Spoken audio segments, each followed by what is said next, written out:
Tomáš Escoupé.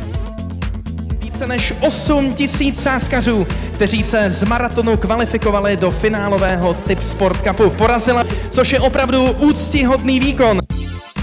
Jsem úplně hotová. Já to rozjedu. Já bych popřál výherkyni i nám, aby byla tady mladá paní prostě velkým příkladem pro všechny ženy v České republice, že nejenom muži holujou kurzovém sázení, ale že i mladá krásná žena dokáže prostě vyhrát tuto soutěž a že to bude velká inspirace pro všechny ostatní. Co byste jí popřál vy, pane generální řediteli? Aby jí to auto slušelo.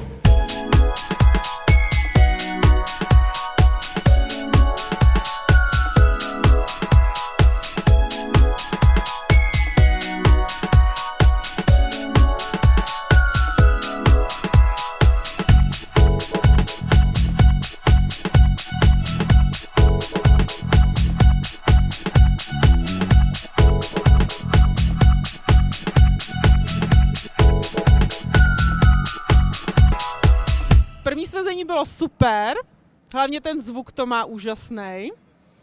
No a je to tady krásný dole, takhle. Bylo to hlavně hecování s manželem, ale tak jako je rád, že jo. Jako je to krásný teda.